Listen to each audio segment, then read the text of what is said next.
নমস্কার দর্শক বন্ধু, জ্যোতিষ ও টোটকা চ্যানেলে আপনাদের সকলকে আর একবার স্বাগত জানাই। সকলকে স্বাগত জানিয়ে চলে এলাম মাসিক রাশিফল অনুষ্ঠানে আলোচনা করতে। আজকের ভিডিও আমরা আলোচনা করব জুন 2025 কেমন যাবে। আর এক্ষেত্রে কিন্তু আমরা আলোচনা করব সিংহ রাশিকে নিয়ে। সিংহ রাশির জাতক বা জাতিকা যদি আপনি হয়ে থাকেন, জুন 2025 আপনার জীবনে কি প্রভাব বিস্তার করবে। আপনার কর্মজীবন, অর্থজীবন, প্রেম জীবন, স্বাস্থ্য জীবন, বৈবাহিক জীবন, পারিবারিক জীবন, চলুন বিস্তারিতভাবে আমরা আলোচনা করি। প্রথমেই বলবো সিংহ রাশির জাতক বা জাতিকাদের ক্ষেত্রে জুন 2025 মাসটা অনেকটা দিক থেকে ভালো কিছু ঘটবে, এটা আমরা আশা রাখতে পারবো। কেতু কিন্তু আপনাদের ক্ষেত্রে রাশিতে থাকছে, যেটা আপনাদের আত্মকেন্দ্রিক জায়গা নিয়ে আসছে। আপনার চিন্তা ভাবনার দিক থেকে অনেকটা একটা নিজেকে মগ্ন করে রাখবে। অনেক মানুষজন দেখবেন আপনার দৃষ্টিভঙ্গি বুঝতে পারবেন না, তবে আপনি তাদের কোনো ক্ষতি করতে চাইবেন না। ঠিক যেহেতু মঙ্গল মাসের শুরুতে আপনাদের রাশিতে প্রবেশ করবে এবং প্রথম সপ্তাহটা দ্বাদশ ঘরে কাটাচ্ছে, তাই আপনি ক্রোধের ঝুঁকিতে একটু পড়ে যেতে পারেন। ইতিমধ্যেই দশম ঘরে থাকা রবি এবং বুধ আপনাকে পেশাদারভাবে সফল হতে দেবে। পরে তারা একাদশ ঘরে চলে যাচ্ছে, যেটা আপনার আয়কে কিন্তু বাড়াবে।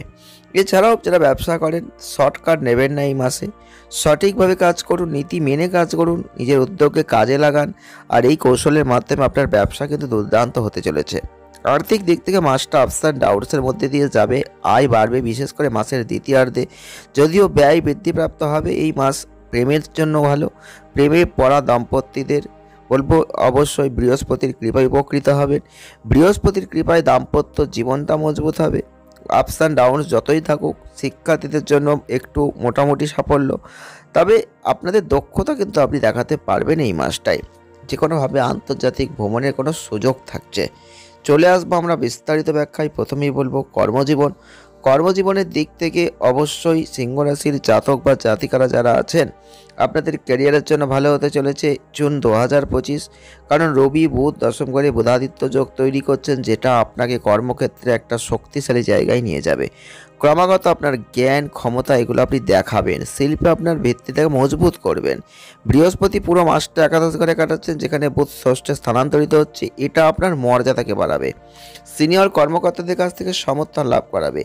জুন 2025 বিশেষ করে আপনাদের ক্ষেত্রে 15 তারিখ থেকে রবি একাদশ ঘরে প্রবেশ করবে, যেটা বিশেষ করে সরকারি কর্মচারীদের জন্য ভালো। আপনার পেশাগত ক্ষেত্রে আপনাকে কঠোর পরিশ্রম করতে হবে, প্রচুর প্রচেষ্টা করতে হবে। এছাড়াও ষষ্ঠ ঘরের অধিপতি শনি পুরো মাস ধরে অষ্টম ঘরে। যেহেতু দশম ঘরের অধিপতি শুক্র নবম ঘরে থাকছে, তাই 29 তারিখের আগে স্থানান্তরটা সম্ভব হবে। এরপরে শুক্র দশম ঘরে তার নিজস্ব রাশিতে প্রবেশ করবে, কর্মক্ষেত্রে একটা স্বাচ্ছন্দ্যময় পরিবেশ তৈরি করবে। আপনার কাজগুলো দেখবেন অনেকটা সহজ হয়ে যাবে। রাহু আপনার সপ্তম ঘরে থাকছে, উপরন্তু শুরু থেকে শেষ পর্যন্ত মঙ্গল এবং বৃহস্পতি দুটোই কিন্তু আপনার সপ্তম ঘরে দৃষ্টি রাখছে, যেটা ব্যবসায়িক অস্থিরতার কারণ করে দেবে। আপনার শর্টকাট নেওয়াটা এড়িয়ে যেতে হবে, সঠিক নীতি মেনে চলতে হবে। আপনার ব্যবসাকে এগিয়ে নিয়ে যেতে হবে। বৃহস্পতির আশীর্বাদে আপনার ব্যবসা উল্লেখযোগ্যভাবে কিন্তু বাড়বে, এটা আমরা রাখতে পারি হিসাবে। চলে আসবো অর্থ কেমন যাবে। আপনাদের আর্থিক অবস্থান যদি দেখতে হয়, মাসের শুরুটা মাঝারি। পুরো মাস আপনাদের একাদশ ঘরে কাটানো বৃহস্পতি আয় বৃদ্ধিতে অবদান রাখছে। বিভিন্ন উৎস থেকে অর্থ উপার্জন থাকবে, ধীরে ধীরে আপনার আর্থিক অবস্থার কিন্তু উন্নতি করে দেবে। তবে মাসের শুরুতে দ্বাদশ ঘরে মঙ্গল, মাসের বাকি সময় শনি অষ্টম ঘরে, ব্যয় বৃদ্ধি পাবে। আপনার আয় বাড়বে। আপস অ্যান্ড ডাউনস যদিও হবে, তবে আপনার কিছু অপ্রত্যাশিত খরচ আপনাকে বহন করতে হবে, যেটা আপনাকে আর্থিক দিক থেকে একটু সমস্যায় ফেলতে পারে। তবে অবশ্যই বলবো বুধ কিন্তু আপনাদের ক্ষেত্রে আয়কে বাড়ানোর চেষ্টা করবে, ব্যবসা থেকে আয় আনবে। চাকরিজীবী যারা আছেন বেতন বৃদ্ধি পাবে। এছাড়াও কিন্তু মঙ্গলের অবস্থান ব্যয় অনেকটা কমিয়ে দেওয়ার চেষ্টা করবে। আপনাদের আয় বৃদ্ধি, ব্যয় হ্রাস এগুলো দেখতে পাবেন আস্তে আস্তে। 22 তারিখ থেকে শুরু করে যখন বুধ দ্বাদশ ঘরে অবস্থান করবেন, তখন কিছু খরচ আবার বাড়বে। তবে শুক্র গ্রহ 29 তারিখে দশম ঘরে প্রবেশ করার সাথে সাথেই দেখতে পাবেন আপনার আয় দ্রুত বৃদ্ধি হবে। আপনি রিয়েল এস্টেট সম্পর্কিত প্রচেষ্টায় সফল হবেন। এই সময়ে যদি আপনি সরকারি বা শিক্ষামূলক শেয়ারে বিনিয়োগ করেন, তাহলে সেখানে শক্তিশালী লাভ কিন্তু আপনি অবশ্যই দেখতে পাবেন। যারা স্বাস্থ্য নিয়ে দুশ্চিন্তা করছেন, অর্থাৎ স্বাস্থ্য ক্ষেত্রটা কেমন যাবে। 2025 সালের জুন মাস সিংহ রাশির জাতক বা জাতিকাদের স্বাস্থ্যের দিক থেকে অনেক পরিবর্তন আসবে। কারণ পুরো মাসটা জুড়ে কেতু আপনার রাশিতে থাকছে, যেটা আপনাকে কম সুস্থ করে দেবে। মাসের শুরুতে মঙ্গল তার দুর্বল রাশি কর্কটে থাকছে, যেটা আপনাকে সাবধানে গাড়ি চালানোর জন্য সতর্ক করছে। এটা না করলে দুর্ঘটনা হতে পারে, চোখের সমস্যা আসতে পারে, অনিয়মিত ব্লাড প্রেশারের সমস্যা আসতে পারে। স্বাস্থ্যের ওপর এগুলো একটু খেয়াল রাখবেন। এছাড়াও মঙ্গলের যে অবস্থান ৭ তারিখ থেকে রাশিতে প্রবেশ করবেন, কেতুর সাথে সংযোগ তৈরি করবে, যার ফলে মঙ্গল কেতু অঙ্গারক দোষ তৈরি হয়ে যাবে, যেটা আপনাকে আরও রাগান্বিত করে দেবে। এরপর ২২ তারিখ থেকে বুধ আপনার দ্বাদশ ঘরে প্রবেশ করবে। আপনি রক্তের কোনো সমস্যা দেখতে পাবেন, যে কোনো ধরনের ত্বক সংক্রমণের সমস্যা দেখতে পাবেন। এই মাসে আপনার স্বাস্থ্যের উপর বিশেষভাবে মনোযোগ দিতে হবে। দ্বিতীয় সপ্তাহ থেকে শুরু করে স্বাস্থ্যগত কিছু সমস্যার বিষয়ে সতর্কতা অবলম্বন করবেন। প্রয়োজনে অবিলম্বে কোনো ডাক্তারের সাথে অবশ্যই যোগদান করার চেষ্টা করবেন। যোগাযোগটা রেখে চলবেন, সেটা ভালো হবে। চলে আসবো প্রেম বৈবাহিক জীবনটা কেমন যাবে। আপনার প্রেমের সম্পর্কের ক্ষেত্রে মাসটা যথেষ্ট ভালো হচ্ছে। জুন ২০২৫ আপনাদের ক্ষেত্রে অবশ্যই বলবো, বৃহস্পতির যে অবস্থান একাদশ ঘরে, যেটা আপনার পঞ্চম ঘরে তার দৃষ্টি রাখছেন, এর ফলে আপনার প্রেম কিন্তু দৃঢ় হবে। আপনি একে অপরকে পরিণত অংশীদার হিসেবে দেখবেন, আপনার সম্পর্কটা ভালো হবে, আপনারা একে অপরের প্রতি আরও মনোযোগী হবেন। আর যদি আপনার প্রিয়জনকে বিয়ের প্রস্তাব দেন, তাহলে আপনি গ্রহণযোগ্যতা পেতে পারেন, যেটা প্রেমের বিবাহের সম্ভাবনার পথকে বাড়িয়ে দেবে। পঞ্চম ঘরের দৃষ্টি, অষ্টম ঘরের অবস্থান, শনি মাঝে মাঝে আপনার প্রেম জীবনের সমস্যা নিয়ে আসবে, তবে আপনার জন্য বৃদ্ধির একটা সুযোগ থাকছে। আপনার সম্পর্ক ভালো। অবিবাহিতদের জন্য বিবাহের সম্ভাবনা থাকছে। রাহু এই মাসে সপ্তম ঘরে থাকছে, তবে সপ্তম ঘরের অধিপতি শনি বিবাহিতদের জন্য অষ্টম ঘরে অবস্থান।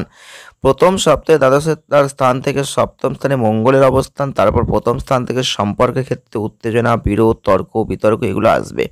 বৃহস্পতির অবস্থান সপ্তমে সংযোগ, যেটা সমস্যাগুলো কিছুটা বাড়ানোর চেষ্টা করবে। সন্তানের জন্মের বিষয়ে একটু খুশি খবর কিন্তু আসতে পারে, সেই সুখবরগুলো আপনার জীবনে অবশ্যই ঘটতে পারে। চলে আসবো পারিবারিক সম্পর্ক। জুন ২০২৫ পারিবারিক সম্পর্কের দিক থেকে আপনাদের অবশ্যই বলবো ভালো আছে, কারণ কিছু খারাপ ভালো মিশ্রিত হলেও ভালো দিকটা বেশি পাবেন, কারণ কিছু পরিবর্তন আপনার পারিবারিক জীবনে অবশ্যই আসবে। পারিবারিক বিষয়গুলো যথেষ্ট ভালো হবে। এছাড়াও বুধের অবস্থান আপনাদের ক্ষেত্রে, রবির অবস্থান ১৫ তারিখ থেকে একাদশ ঘরে, মঙ্গল আপনার রাশিচক্রে কেতুর সাথে যোগ দিয়ে ৭ তারিখে অঙ্গারক যোগ তৈরি করে দিচ্ছে, যেটা আপনাকে দেখবে একটা বিরক্তিকর করে দেবে, সমস্যাকে একটু বাড়ানোর চেষ্টা করবে। ৭ তারিখের পর থেকে একটু কলহ আসতে পারে, একটু এড়িয়ে চলবেন। পারিবারিক অনুষ্ঠানে সাবধানতার সাথে কথা বলবেন, অংশগ্রহণ করবেন। পরিবারে আয় উল্লেখযোগ্যভাবে বাড়বে। আপনার বাবা মা উভয়েরই স্বাস্থ্য ভালো থাকবে। মাসের দ্বিতীয়ার্ধে আপনার ভাই বোনদের স্বাস্থ্যে উন্নতি আছে, তাদের সাথে আপনার সম্পর্কটা কিন্তু মধুর হবে। আর আপনার সময়ে সময়ে তাদের চাহিদার দিকে একটু মনোনিবেশ করতে হবে, সেটা ভালো হবে। চলে আসবো প্রতিকার কি করবেন। প্রতিকার স্বরূপ বুধবার গণেশজিকে দুর্বা ঘাস নিবেদন করুন। শুক্লপক্ষের বৃহস্পতিবার দুপুরে কোনো যদি পারেন একটু মন্দিরে যান, বা বৃহস্পতির বীজ মন্ত্রটা পাঠ করুন, মা লক্ষ্মীর পূজা করুন, মন্দিরে পতাকা উত্তোলন করুন, এগুলো ভালো হবে। যদি করতে পারেন অনেক ভালো ফল কিন্তু লাভ করবেন। ভিডিওটি আজ এ পর্যন্তই, দেখা হবে নেক্সট ভিডিও। ভালো থাকবেন, সুস্থ থাকবেন, আনন্দ থাকবেন। ধন্যবাদ।